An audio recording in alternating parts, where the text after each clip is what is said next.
Les Maliens de la diaspora nigériane rencontrent le chef de l'État Ibrahim Boubacar Keïta. Au menu des échanges, l'évolution de la crise au nord du Mali et la lutte engagée par le gouvernement contre la corruption et la délinquance financière.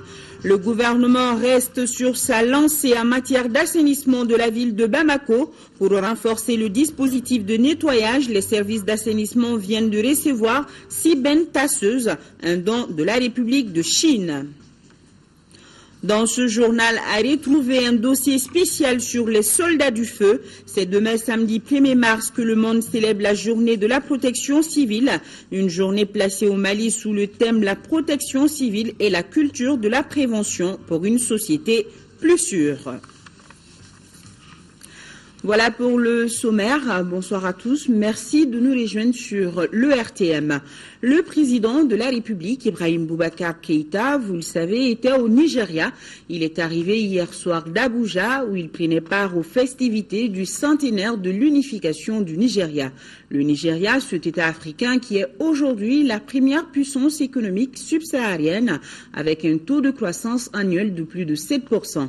La cérémonie a été marquée par la présence d'une quinzaine de chefs d'État, nous précisent nos envoyés spéciaux à Abuja, Brahma Traoré et Adama Kamara. Au Centre international de conférences d'Abuja, tout respirait de solennité.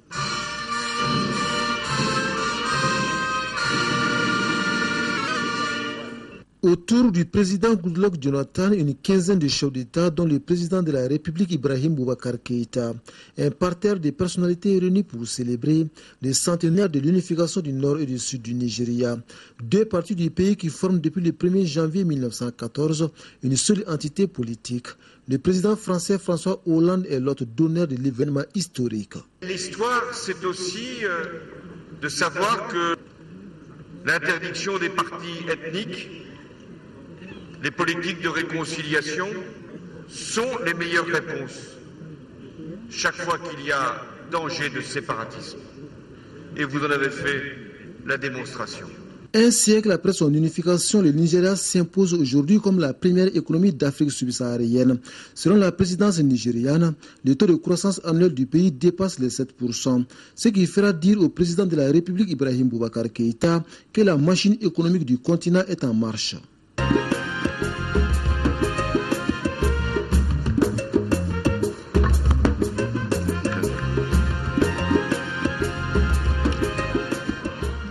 La célébration du centenaire de la réunification des protectorats nord et sud du Nigeria m'offre l'heureuse occasion de vous présenter mes sincères félicitations à vous ainsi qu'au peuple et au gouvernement du Nigeria.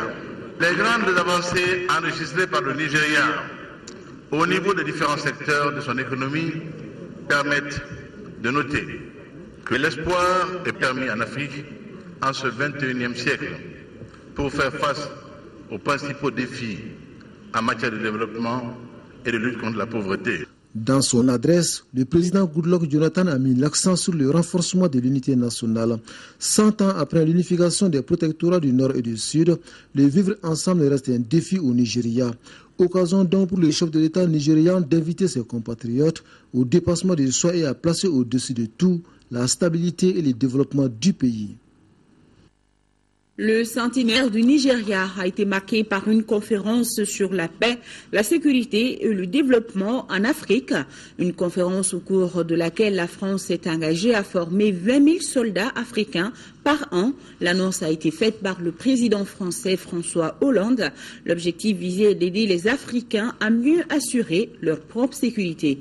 Retrouvons nos envoyés spéciaux. Pas d'avenir pour l'Afrique sans la sécurité, une évidence sur laquelle semblent s'accorder les dirigeants du continent. En marge du centenaire de l'unification du Nigeria, une quinzaine de chefs d'État dont le président français François Hollande ont mené une réflexion sur la thématique sécurité, paix et développement en Afrique. Les chefs de l'État français rappellent une fois de plus, c'est aux Africains d'assurer leur propre sécurité. Toutefois, assure François Hollande, la France jouera toute sa partition dans ces processus. J'ai décidé de modifier profondément le dispositif militaire français en Afrique. avec moins de forces statiques installées sur des bases, mais beaucoup plus de mobilité et de coopération avec les armées africaines. Je me suis donc engagé à ce que la France forme chaque année 20 000 soldats africains. Et je souhaite agir avec l'Union africaine, ici représentée, et que je salue, et l'ensemble des organisations régionales, et particulièrement, je suis ici à Abuja, avec la CEDEAO. L'aide la plus précieuse est certainement celle qui provient des Africains eux-mêmes, d'où l'invitation du président du Bénin, Yayi Boni, à agir ensemble et à mutualiser les efforts pour répondre efficacement aux crises sécuritaires du continent. Le président nigérien d'ajouter qu'il faut une collaboration transfrontalière franche et sincère. Récemment, une attaque du groupe islamiste Boko Haram a fait 49 morts au nord-est du Nigeria, un acte fermement condamné par le président de la République, Ibrahim Boubacar Keïta, pour qui le Mali soutiendra toutes les initiatives visant à combattre les forces du mal. Je viens d'un pays qui, pour avoir payé un très lourd tribut, c'est désormais le prix de la paix et de la sécurité. Pourquoi, au nom de mon pays, le Mali, je voudrais souhaiter à ce pays frère et ami qu'est le Nigeria le meilleur, la paix, la stabilité et la victoire totale contre le terrorisme insensé auquel votre vaillant peuple fait face. La mise en œuvre des conclusions et recommandations auxquelles nous parviendrons à l'issue de cette conférence permettront certainement de trouver une solution aux nombreux défis en matière de paix, de sécurité et de développement. Aller au-delà des discours et poser des actes concrets contre le terrorisme, tel semble être désormais l'engagement des dirigeants du continent. Un engagement nécessaire sans lequel toute action de développement est vouée à l'échec. Le séjour nigérian du président de la République a aussi été marqué par la traditionnelle rencontre avec les Maliens d'Abuja. Les échanges ont porté sur la situation de nos compatriotes, l'évolution de la crise au nord du Mali et la lutte menée par le gouvernement contre la corruption et la délinquance financière. Bourama Traoré, compte rendu. La communauté malienne vivant au Nigeria est forte de 10 000 personnes, avec laquelle le président de la République Ibrahim Boubacar Keïta a eu une rencontre à l'ambassade du Mali au Nigeria. Cette rencontre a permis au chef de l'État de s'enquérir des conditions de vie de nos compatriotes et de leurs préoccupations. Les Maliens du Nigeria ont félicité le président de la République pour les actions menées ou en cours pour une sortie définitive de la crise. Les axes posés commencent à se concrétiser au niveau des différents secteurs, notamment en ce qui concerne la relance des activités socio-économiques, le retour des réfugiés et des personnes déplacées, la réconciliation nationale, la diplomatie préventive à travers le renforcement de la coopération au niveau sous-régional avec les pays voisins et tous les pays du continent et à travers le monde. Face à ses compatriotes, le président de la République a tenu un langage de vérité. Le respect des lois et règlements du pays d'accueil est une obligation pour chaque Malien vivant au Nigeria, dixit Ibrahim Boubacar Keïta. Et je souhaite que, ici, vous vous comportiez de manière à ce que chacun de vous se comporte comme un ambassadeur du Mali. Pas seulement malien, mais vous tous. Votre comportement peut servir ou desservir l'honneur du Mali. Ce droit, personne n'est là. Personne n'a ce droit-là, de déshonorer le Mali. Ce que j'ai dit par rapport au Mali de l'extérieur, je l'ai dit et je le ferai, mais à condition que vous soyez dans des comportements dignes. Seul digne du Mali. Ça, j'y tiens énormément. Le respect des lois du pays d'accueil. Le respect de soi, qui passe par un comportement exemplaire en tout temps et en tout lieu. Et le chef de l'État de rassurer les Maliens du Nigeria que tout sera mis en œuvre pour améliorer leurs conditions de séjour. Les missions diplomatiques, dit-il, doivent jouer correctement leur rôle d'assistance à nos compatriotes. Les missions diplomatiques du Mali ont une mission rigoureuse d'assistance aux Maliens. Quoi qu'ils fassent. Quoi qu'ils fassent. Et toute mission qui l'oublierait serait rappelée maintenant à l'ordre. Le ministre est là. que je rappelle l'ambassadeur ou le consul n'est pas un problème pour moi. Dans la mesure où il y aurait un mépris des Maliens avéré, ils n'ont rien à faire dans ce cas-là à l'extérieur. Je suis très clair là-dessus. Ce n'était pas un propos de campagne, pas une menace, mais un fait que je dis et que j'ai commencé à mettre en application. La communauté malienne au Nigeria reste préoccupée par la situation sécuritaire au nord du Mali, particulièrement à Kidal. Un combat auquel elle entend apporter tout son soutien au président de la République. Sur la question, la position du Mali est déjà connue selon Ibrahim Boubacar Keïta. Nous sommes clairs. Il y a pour moi 2 lignes rouges infranchissables. Pas d'indépendance, pas d'autonomie. Nous souhaitons faire l'économie de violences inutiles, mais qu'on ne s'y trompe pas. Nous tendons la main, nous voulons la paix. Nous souhaitons que nous dialoguions et que par le dialogue politique, nous arrivions à l'apaisement. Mais s'il fallait, nous serons prêts. Le président de la République est également revenu sur la lutte engagée contre la corruption et la délinquance financière. Cette lutte, a-t-il assuré, ira jusqu'au bout et nul ne sera au-dessus de la loi. Direction Koulouba, où le chef de l'État a accordé une série d'audiences. Il a reçu successivement cet après-midi Nadia Vallaud-Belkacem, le ministre des Droits des Femmes, porte-parole du gouvernement de la République française, et Thiam Aya Diallo, ambassadeur du Mali à Genève. Si avec la première, il a été question des droits des femmes, avec la seconde, la paix et la coopération entre notre pays et la Fédération helvétique a été abordée. Amadou Sankaré, compte rendu. Najat Vallaud-Belkacem est la première personnalité à être reçue par le président de la République, Ibrahim Boubacar Keïta. Au cours des échanges, la question relative aux droits des femmes a été évoquée. Avec le président Ibeka, nous avons passé en revue les différents secteurs où nous pouvons coopérer. Nous pouvons coopérer sur la lutte contre les violences faites aux femmes, sur l'accès à la justice pour faire en sorte que les violences sexuelles, par exemple celles qui ont été commises au Nord Mali pendant la crise, soient bel et bien poursuivies, que les victimes soient bien accompagnées. Nous pouvons aussi coopérer ensemble sur l'accès à l'autonomie des femmes, l'accès à l'autonomie économique par la formation, par le soutien à l'entrepreneuriat féminin. Ce sont des sujets que nous avons évoqués. Lors de votre séjour, vous avez certainement rencontré les femmes maliennes, souvent dans leur lieu de travail. Qu'est-ce que vous avez constaté sur le terrain? Que ce sont des femmes puissantes. Vraiment. Mais je repartirai d'ici avec l'image de femmes puissantes. J'ai eu la chance en 2 jours d'avoir un programme très intense où il m'a été donné de voir aussi bien des femmes politiques, des femmes présidentes d'associations, des femmes chefs d'entreprise. Bien sûr qu'elles n'ont pas encore toute la place qu'elles devraient avoir, notamment parce que la loi pour l'instant n'a pas encore intégré les quotas, la parité, etc. Peut-être que ça viendra. Mais en tout cas, lorsqu'elles prennent leur destin en main, on voit bien qu'elles sont capables de s'engager dans 10 associations en même temps, d'être extrêmement actives, de tout mener de front, la vie de famille, la vie professionnelle. La deuxième audience est celle accordée à la diplomate Aya Thiam Diallo. Elle est venue entretenir le chef de l'État des opportunités qu'offre sa représentation diplomatique pour notre pays. La place de Genève est par excellence le centre de la diplomatie multilatérale. Et donc une place où effectivement le Mali peut tirer davantage profit de toutes les opportunités qui s'offrent à nous au plan diplomatique.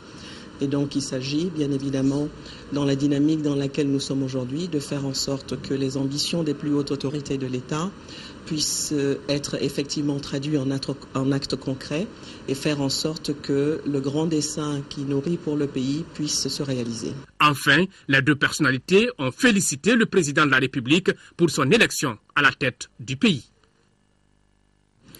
Le district de Bamako s'équipe de matériel de pointe pour son assainissement. Ce sont 6 bennes tasseuses qui ont été offertes à la disposition des services d'assainissement du district de Bamako. Un don de la République de Chine. À noter que la Chine participe ainsi à hauteur de 300 millions de francs CFA aux efforts du gouvernement. Aoulusseini Touré, reportage. D'une valeur d'environ 306 millions de francs CFA, Les 6 bennes tasseuses ont une capacité de compactage de 9000 litres et une capacité de trémie arrière de 800 litres.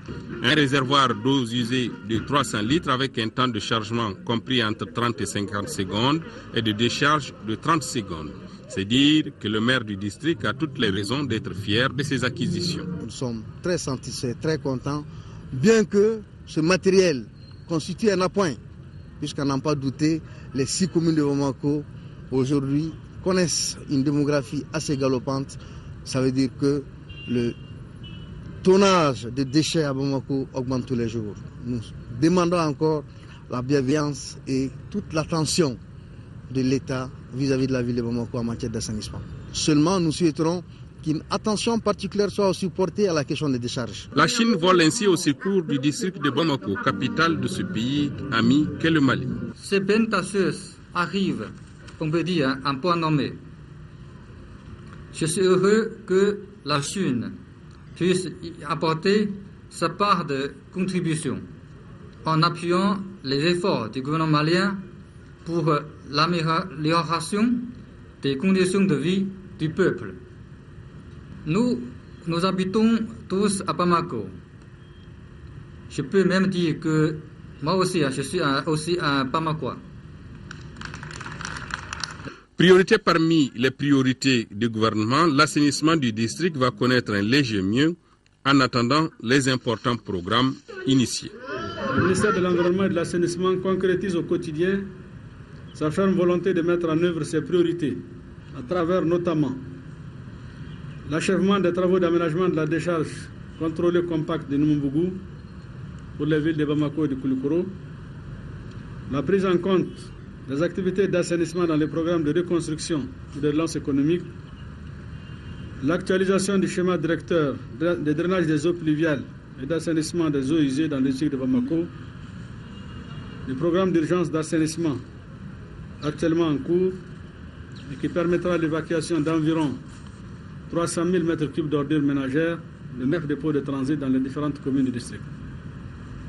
Le renforcement des capacités opérationnelles de la direction des services urbains de voirie et d'assainissement de Bamako, la poursuite du curage annuel des collecteurs et l'aménagement de certains collecteurs naturels dans le district de Bamako.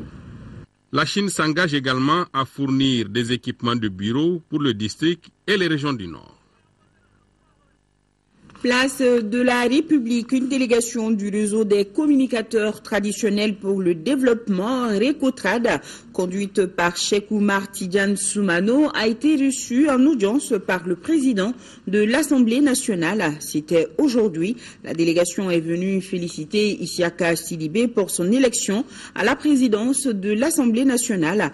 Nous vous proposons d'écouter Cheikh Oumar Tidiane Soumano, le président du réseau, à sa sortie d'audience au micro d'Agali Ag Aguissa. On rend grâce à Dieu. Le réseau de communicateurs traditionnels pour le développement existe depuis la nuit des temps. L'Assemblée nationale du Mali étant une institution, il était de notre devoir régalien de venir féliciter ses élus et leur faire comprendre qu'est-ce que c'est que le Récotrad. Nous vivons avec eux. Monsieur le Président de l'Assemblée nationale, avec ses proches collaborateurs, nous ont très bien reçus. Et on a eu une petite séance de travail qui était à l'adresse du Mali. Et pour votre information, nous aujourd'hui, nous sommes là au nom de l'ensemble des membres du Récotrad du Mali pour venir féliciter l'Assemblée nationale, surtout le président, la tâche qui lui a été confiée. Et nous sommes là pour l'accompagner et lui donner des conseils, lui prodiguer tout ce que les Nyamakala du Mali savent dans l'intimité de ce pays-là. Comme je vous l'ai dit, je le répète et je ne cesse de le répéter, les Nyamakala sont dans l'intimité de tout ce qui regarde ce pays-là. Et l'Assemblée nationale est les élus du peuple. Alors ils ont besoin de certaines informations intimes, ils ont besoin de certains conseils intimes, ils ont besoin de certains travaux éloquents. Alors nous sommes là pour ça et on a parlé de ça. Auparavant, le président de l'Assemblée nationale avait reçu l'ambassadeur de la République d'Iran au Mali, le docteur Ali Reza, et rien n'a filtré de la séance de travail des deux personnalités. Une délégation du Conseil économique, social et culturel du Mali, conduite par son président Djamil Bitar, a pris part aux travaux de l'Assemblée générale de l'UCESA, tenue du 18 au 21 février 2014 à Dakar. Le thème de la dite Assemblée générale a porté sur quel système éducatif pour améliorer l'insertion socio-professionnelle des jeunes Africains. A souligné que notre pays assure depuis septembre 2013 la vice-présidence de l'UCESA. Une assemblée générale tenue à Dakar. Et nous avons ce communiqué du Conseil économique, social et culturel dans le cadre de l'élaboration du recueil annuel 2014 des attentes, des besoins et des problèmes de la société civile, conformément aux dispositions de l'article 107 de la Constitution. Des missions du Conseil économique, social et culturel se rendront dans les régions administratives du Mali à partir du 2 mars 2014. Elles vont rencontrer les représentants de la société civile, les syndicats, les organisations socio-professionnelles, les associations, les ONG et l'administration. Remise de matériel, le Royaume des Pays-Bas vient de mettre à la disposition du ministère de la Justice un lot de matériel de bureau. Ce matériel est destiné aux juridictions du Nord et le tribunal de première instance de la commune 3. Le compte-rendu de la remise, c'est avec Lamine Keïta. D'une valeur de 270 millions de francs CFA, cet équipement est composé de mobilier de bureau, de matériel informatique et divers. Il est destiné aux juridictions du Nord et au tribunal de première instance de la commune 3 du district de Bamako. Le geste a été salué par le ministre de la Justice pour qui il traduit l'excellence des rapports entre le Royaume des Pays-Bas et le Mali. Cette coopération en son volet judiciaire qui a donné au Mali l'ensemble des matériels que nous allons recevoir au terme seulement de 4 mois d'engagement. C'est qui prouve à suffisance à la fois le sérieux, à la fois la détermination de l'appui du Royaume des Pays-Bas à notre pays et à son système judiciaire. Pour l'ambassadeur du Royaume des Pays-Bas, ce don à la justice n'est pas fortuit. Il doit permettre de mieux instaurer l'état de droit au Mali après la crise. La population du Mali, il attend une justice qui est présente, qui fonctionne et qui peut produire une valeur ajoutée pour la population, qui peut être un symbole de l'état de droit. L'ensemble de la famille judiciaire de notre pays se réjouit de cette remise qui va sans nul doute faciliter le retour de la justice dans les septentrions maliens, dira le ministre de la Justice, garde des Sceaux. Lancement de la campagne nationale d'information et de sensibilisation sur les risques liés à la migration irrégulière, c'était hier au CICB par le ministre des Maliens de l'extérieur. En lançant cette campagne, le département veut éradiquer le phénomène migratoire qui affecte le développement socio-économique du pays. Youssouf Diakité. Mon Eldorado, c'est mon pays, le Mali. Voilà toute la substance de cette campagne nationale d'information et de sensibilisation sur la migration irrégulière. L'initiative est prise à l'issue de nombreuses difficultés vécues par les migrants irréguliers, tentant d'atteindre l'Eldorado européen par des voies tortueuses. Le gouvernement du Mali a donc décidé de s'attaquer au problème. La problématique actuelle de la migration englobe beaucoup de sujets divers, allant de la simple question de la libre circulation des personnes aux échanges économiques et culturels. Elle embrasse aujourd'hui la question globale de la sécurité, les droits de l'homme, les droits humains et touche même les relations d'État à État. Elle devient encore plus compliquée quand elle se déroule de façon irrégulière, c'est-à-dire non organisée et qui ne respecte pas les lois et règlements en la matière. Cette forme de migration met en danger les vies humaines, celle d'une jeunesse en quête du bien-être social et éprouve à suffisance tous les mécanismes et mesures restrictives qui sont mises en place pour lutter contre cette pratique. L'un des temps forts de la cérémonie a été la projection de films documentaires qui retracent la trajectoire atroce et cruelle choisie par les migrants clandestins. Un film qui n'a laissé personne indifférent. Il y a également la prestation des artistes tels que le groupe Nyogolo, Assetou Kanouté et Master Soumi. Tous ont interprété des messages de sensibilisation comme pour dire « rien ne vaut chez soi ».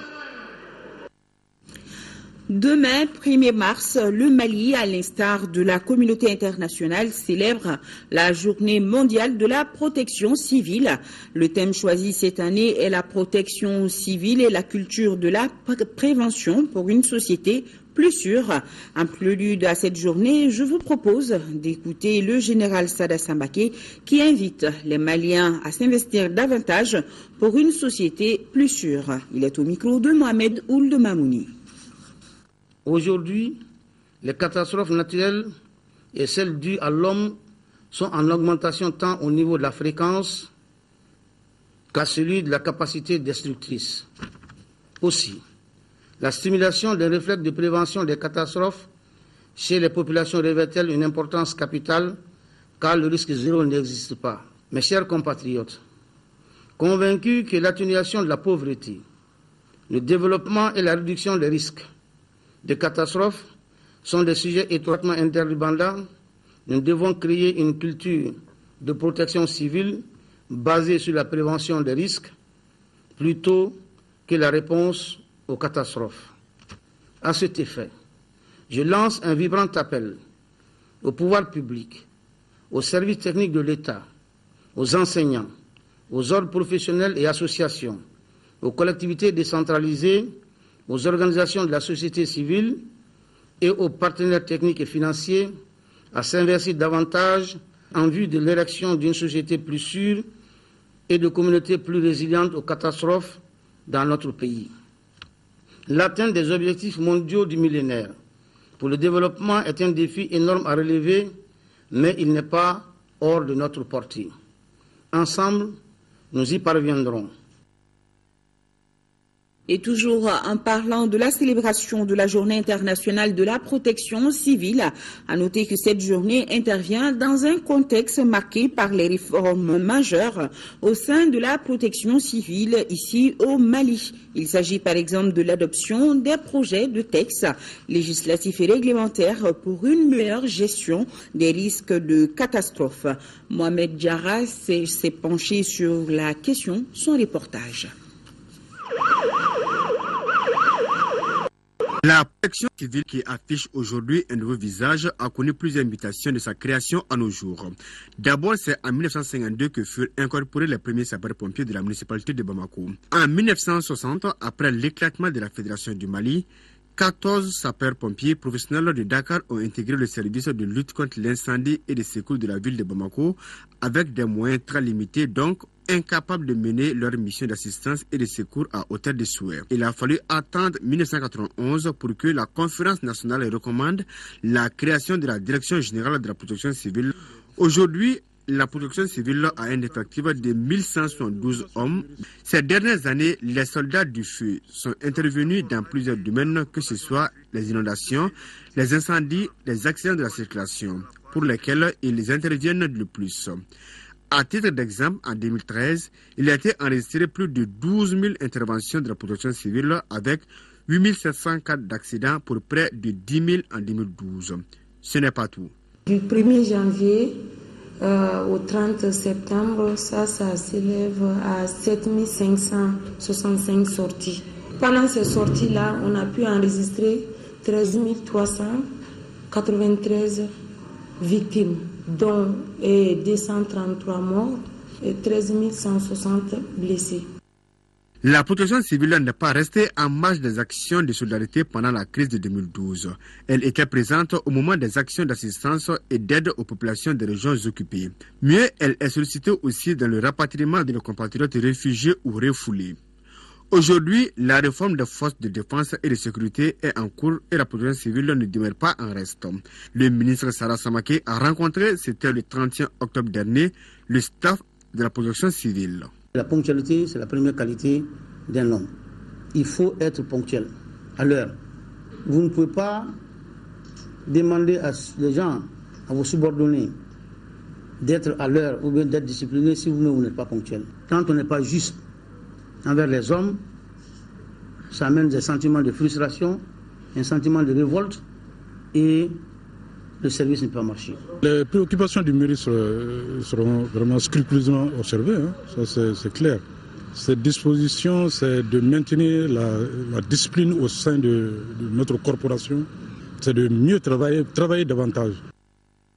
Cependant, des difficultés existent, au nombre desquelles le déficit d'organisation du centre de gestion des risques de catastrophes, la vétusté des engins d'intervention, la faible couverture du territoire en unités de protection et surtout avec la destruction des infrastructures de Tombouctou et de Gao. Le manque d'infrastructures adéquates pour l'École nationale de la protection civile. Le problème, c'est qu'en termes de moyens roulants, pour prendre tous ces aspects en question, effectivement, ça demande un grand déploiement. Et aujourd'hui, le parc auto ne peut pas prendre tout en compte d'un coup. On est obligé de faire la ponction. Il faut dire que nous avons un problème de moyens, parce que actuellement nos véhicules vraiment sont en souffrance. Pour donc favoriser des meilleures conditions de travail, la Direction générale de la protection civile sollicite du département l'adoption des projets de textes législatifs et réglementaires relatifs à la formalisation du cadre de gestion des risques de catastrophes. Le projet consiste à renforcer les capacités techniques et matérielles des membres de la plateforme nationale de réduction des risques de catastrophes et d'adaptation au changement climatique. En guise de reconnaissance des efforts que déploie la protection civile, la journée du 1er mars est dédiée aux soldats du feu. Au Mali, l'édition 2014 a pour thème la protection civile et la culture de la prévention pour une société plus sûre.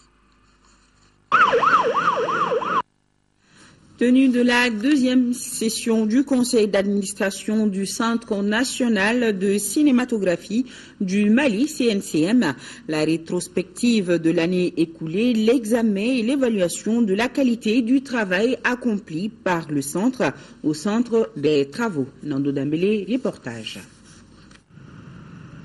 De nouveaux équipements, certes, mais le budget prévisionnel de 396 176 000 francs CFA semble insuffisant, ce qui ne permet pas au Centre national de la cinématographie du Mali de faire face convenablement à ses missions. Le Centre national de cinéma vient d'avoir beaucoup de matériel technique.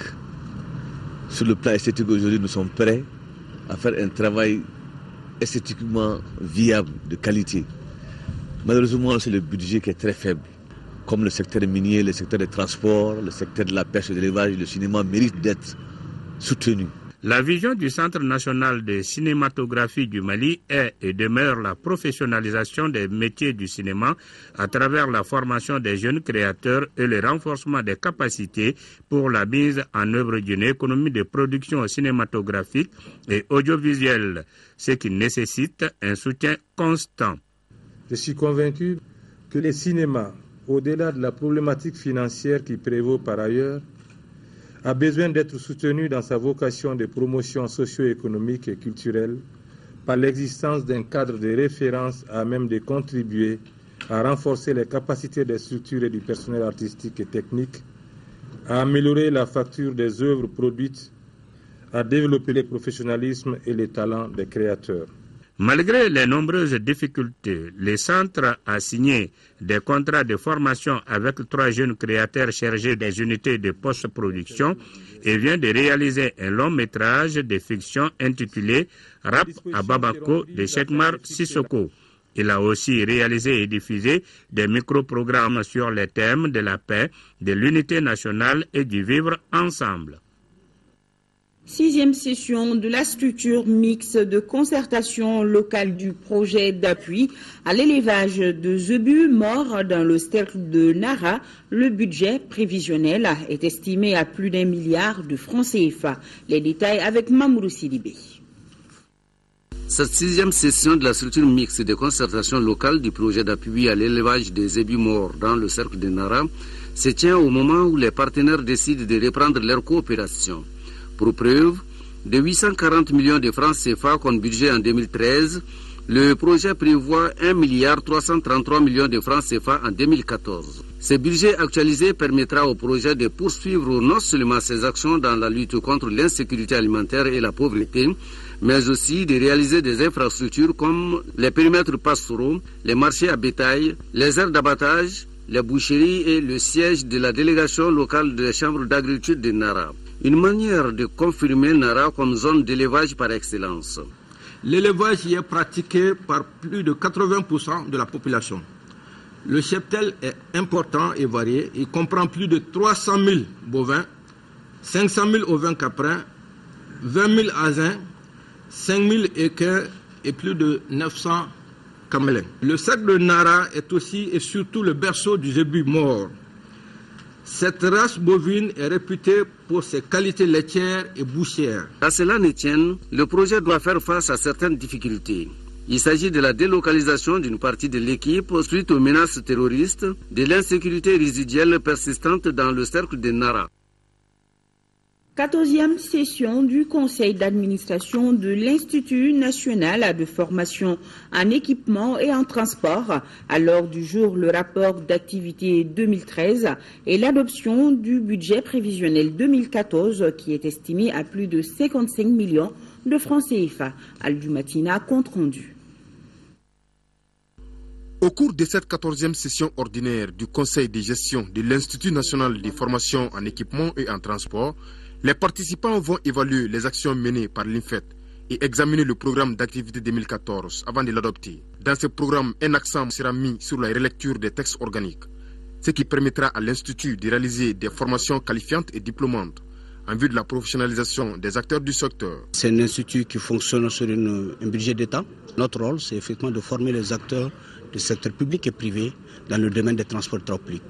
Et pour cela, nous avons besoin d'un peu plus de ressources humaines compétentes, un peu plus de thèmes de formation bien appropriés, correspondant aux besoins des employeurs. L'INFET œuvre dans le domaine des travaux publics, transport, habitat, urbanisme, cartographie et topographie. Pour atteindre cette année sa mission d'utilité publique, il prévoit un budget de 556 635 000 francs CFA. Cette année, nous ambitionnons d'aller un peu plus. Notre objectif, c'est d'aller vers la requalification des jeunes diplômés du Mali. La requalification, ça veut dire quoi? Ça veut dire faire en sorte qu'un jeune qui est sorti de l'école, de l'ESICA, de l'UIG, mais qui n'est pas opérationnel, que nous on puisse l'aider à le rendre opérationnel. L'INFET est un établissement public à caractère scientifique, doté de la personnalité morale et de l'autonomie financière. Un tour en France, où la mangue du Mali est l'un des produits les prisé du Salon international de l'agriculture de Paris. Et cela s'explique par le coup de pouce donné à ce secteur par les autorités maliennes depuis maintenant une dizaine d'années environ. Aujourd'hui, notre pays exporte plus de 20 000 tonnes de mangue par an. Les agriculteurs maliens sont donc venus à Paris pour conquérir davantage le marché européen. Le récit de nos envoyés spéciaux à Paris, Mohamed Diarra et Abouakar Traouri. Le salon de l'agriculture est une opportunité pour les agriculteurs de faire des bonnes affaires, mais pas seulement, puisque des contacts se créent entre le nord et le sud. Et c'est dans cet esprit que le Mali est venu à la conquête du marché mondial. La filière mangue connaît une nouvelle dynamique aujourd'hui, car le Mali exporte de nos jours plus de 25 000 tonnes de mangue contre 3 000 il y a 9 ans. Le SIA est donc un cadre propice pour promouvoir cette filière parmi tant d'autres. On a créé une unité de transformation qui fabrique de la confiture que nous exportons ici même vers la France et dans d'autres pays européens. Nous cherchons des distributeurs. C'est que le problème de l'Afrique, c'est beaucoup plus des PME en général, c'est beaucoup plus le renforcement des capacités d'offres. Donc on montre au monde que si les capacités d'offres sont renforcées à tous les niveaux, côté qualité, côté emballage, ainsi de suite, nos produits peuvent être vendus sur tous les marchés. La preuve, c'est que sur le stand du Mali, vous avez vu, la confiture s'arrache comme des petits pains. Tout comme la mangue, la gomme arabique a aussi un avenir promoteur. Plus de 10 000 hectares seront aménagés pour non seulement booster le secteur, mais aussi et surtout inciter les jeunes à s'intéresser à cette production. La France est la première importatrice de gomme arabique et la première réexportatrice de gomme arabique après une première transformation. Donc la plus grande firme d'importation dans le monde se trouve ici même en France. Nous sommes en rapport avec eux. Nous avons conçu le projet de telle sorte que la population des régions gommifères qui sont pour la plupart des zones déshéritées, puissent s'impliquer. Le potentiel agricole du Mali est reconnu. Il suffit seulement de renforcer les capacités des acteurs pour que le label Mali s'impose. On va essayer de chercher des partenaires pour le Mali et pour que les investissements déjà commencent et pour que nos produits puissent être revalorisés. La délégation malienne a aussi reçu les félicitations et les encouragements du consul général. Le projet d'appui à la sécurité alimentaire de l'ONG Femmes et Développement accompagne les populations des communes de Djaka et Tenenkou. Pour cela, il vient de lancer une campagne de lutte contre les déchets plastiques dans ces localités. Le reportage de Fouséini Samaki. Ces canaux sécurisés par le projet d'appui à la sécurité alimentaire de l'ONG Femmes et Développement à une longueur de 6,5 km. Il permettra le drainage d'eau du fleuve Niger à la mare Massako dans la commune de Djaka. Cette action favorisera les activités agro-silvopastorales dans les communes de Djaka et Tenenkou, d'où la satisfaction des bénéficiaires. Ce canal va nous servir beaucoup de choses. Les champêtres, les maraîchers, je leur remercie. Femmes et Développement ne veut pas s'arrêter en si bon chemin. Pour amoindrir les conséquences des déchets plastiques sur l'environnement, il vient de lancer une campagne de lutte contre ces déchets plastiques suivi de formations de groupement des femmes sur la gestion entreprise à Tenenkou et Dja. Nous remercions ONG Femmes et Développement d'avoir accepté de nous accompagner. Elle est en train de lutter contre les déchets plastiques. Elle est vraiment là pour nous aider dans tout ce qui concerne le développement dans le secteur de Tenenkou. C'est pour apporter la petite pierre de l'ONG Femmes et Développement au développement de ces deux communes-là. Nous intervenons dans le cadre de la sécurité alimentaire, mais également dans le cadre de l'accès à l'eau potable, mais aussi à l'hygiène, au assainissement. Les femmes qui ont intervenu, vous avez vu qu'elles connaissent plus ou moins les conséquences des déchets plastiques. Ce projet qui a démarré en août 2013 pour une durée de 8 mois a permis la distribution des céréales, semences, intrants agricoles et équipements agricoles pour l'atteinte de la sécurité alimentaire dans le cadre du programme d'appui à la société civile PAOSD.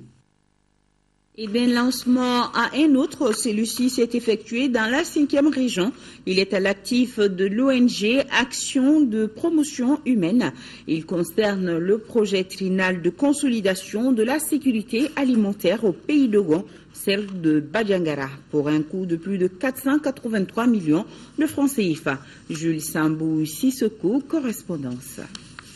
Après le projet trinal de renforcement de la sécurité alimentaire à Banyangara au pays d'Ogon, voici venue la phase trinale de consolidation de la sécurité alimentaire, dont la mise en œuvre permet bien entendu de consolider les actions positives du premier, d'un coût global de 483 800 financés par Misureur d'Allemagne et Caritas Suisse, avec un apport local. Le présent projet trinal de l'ONG APH a des objectifs et activités bien précis. La sécurité alimentaire de 4130 ménages les plus vulnérables de 50 villages de 8 communes. Les activités principales portent essentiellement sur l'amélioration de la production et la productivité maraîchère, céréalière et animale, ainsi que la gestion de l'environnement. Au regard de sa transversalité, de son approche et de sa finalité, ce projet trinal vient en appui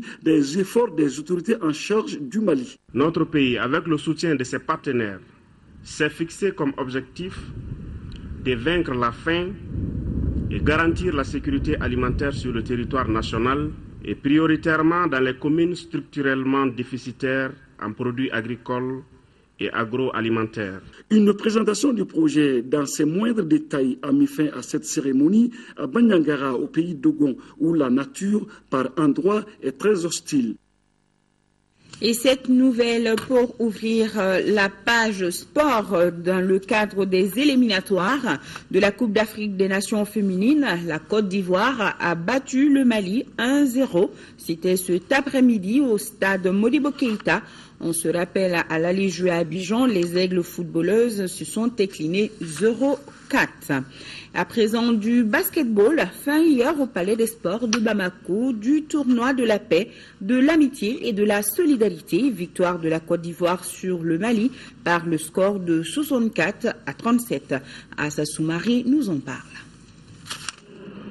La nouvelle salle de basket du Palais des Sports abrite la cérémonie de clôture du tournoi de la paix, de l'amitié et de la solidarité. Le public a massivement répondu à l'appel et on notait la présence très remarquable du Premier ministre chef du gouvernement, Oumar Tatamli.